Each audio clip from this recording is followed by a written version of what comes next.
তুমি আমাকে ফিরিয়ে দেওয়ার পর যখন বুঝতে পারলাম তোমাকে ফেরানোর আর কোনো পথ নেই, তখন নিজেকে বোঝানোর চেষ্টা করলাম আসলে তুমি আমার কপালেই নেই। ভীষণ ব্যস্ততার মাঝে আমি নিজেকে হারিয়ে ফেললাম।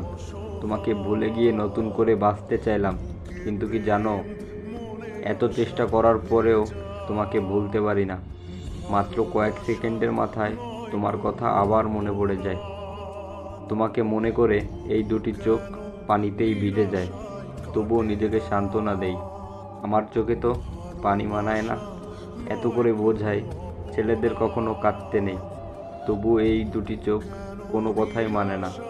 আমি চাই তুমি ভালো থাকো, অনেক অনেক বেশি ভালো থাকো, কিন্তু যখনই মনে হয় তোমাকে ফেরানোর আর কোনো রাস্তা নেই, তোমাকে আর কখনো দেখতে পাবো না, তখন নিঃশ্বাসটা যেন পর হয়ে যায়। ভীষণ কষ্ট হয় আমার, তবুও বলতে পারি না যে আমি আসলে ভালো নেই। কাল যদি তবু